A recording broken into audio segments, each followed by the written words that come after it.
Hey guys, just back again, like, subscribe, all that stuff, leave a nasty comment, whatever you gotta do.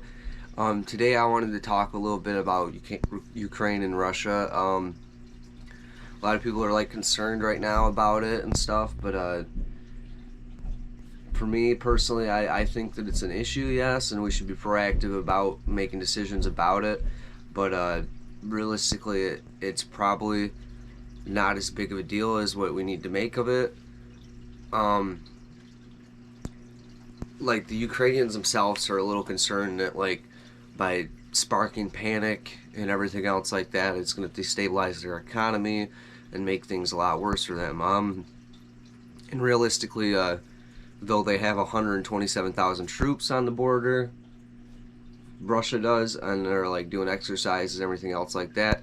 It's not really enough for a full-scale invasion of the country, especially considering that Ukraine themselves has 200 some thousand active military personnel also, just like watching stuff. So it's like they have far more troops looking out for stuff, and the fact that Russia removed their diplomats and then we proceeded to do the same out of fear really made the country a little, hectic. Everyone's talking more now, but which is not good for their economy, and that's bad. That just plays into Russia's hand of the fear game, uh, not good,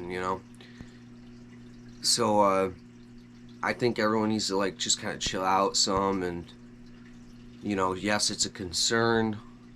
Yes, we should bolster their defenses, but as far as like blowing it out of proportion in the news is just bad news for them.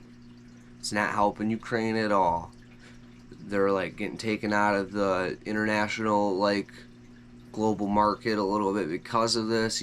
There's lots of all the fears are making their like ability to do business outside of their own country a little more difficult.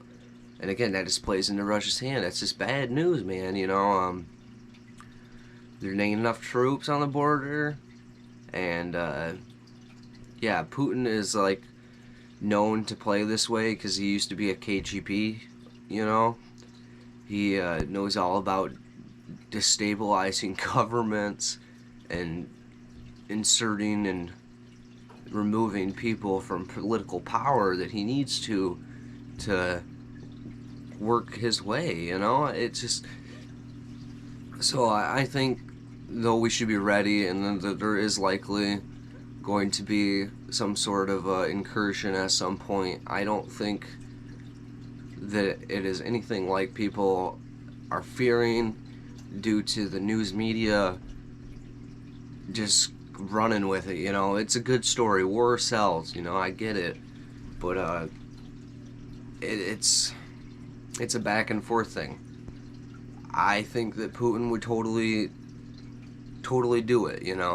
But I think that he's smart enough to know that he needs to break the country down first, so it's an easy victory, and all of us freaking out about it is just working to his advantage. So I say sit back, wait and watch, and be prepared, but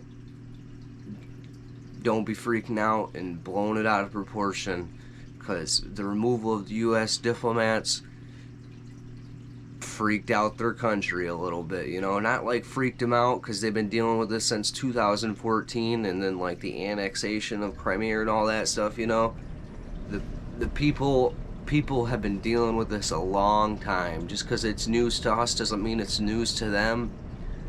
But again, the removal of the diplomats got them talking again, making them think that it's gonna potentially pop off here in a bit, which is just not entirely likely at this point.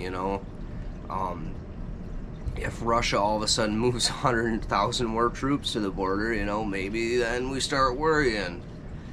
But I think for now, I want to say 3 months at least, we probably have a bunch of build-up, a bunch of nonsense talk, The fact that we're sending weapons there is good, I think, you know, just to like deter anything, and I think that bolsters the Ukrainian, you know, it bolsters their defenses, obviously, and it also like helps alleviate concerns in case of an incursion.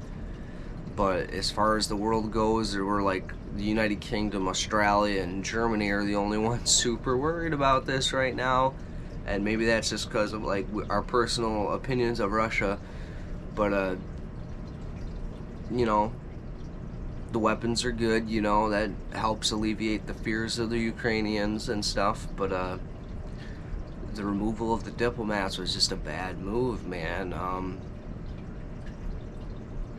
But I, again, don't think there's a lot to worry about in the next 3 months. You know, it'll just be a bunch of build-up, lots of news that sells, and hopefully it does not crush their economy, you know? I just suggest everyone chill out about it. Hopefully it blows over. I'm sure there'll be a lot of rhetoric back and forth until then, just like with China right now. That one would be the one I would be more concerned about, is China. Because as soon as they're ready, they're gonna do it with Taiwan, which I'll talk about in another video, and you can go ahead and check that out, and I'd really appreciate a subscribe, and you can comment again, tell me that I'm wrong, or whatever else, or tell your opinion. I didn't cover a lot of facts in this video. It's just mostly you need to chill out. But I do know a little bit more about it than I'm saying right now, and perhaps I'll cover that in another video. But I don't want to blow it out of proportion like everyone else is, because I don't think it's as big of a deal as people are saying it is. And I think it's mostly a fear campaign, and it kind of like, you know, terrorism, you know, like, it's not terrorism, but it's how terrorism functions. It's just a little bit more white collar, so to speak, I suppose. But yeah, relax. It'll be alright. Until it's not.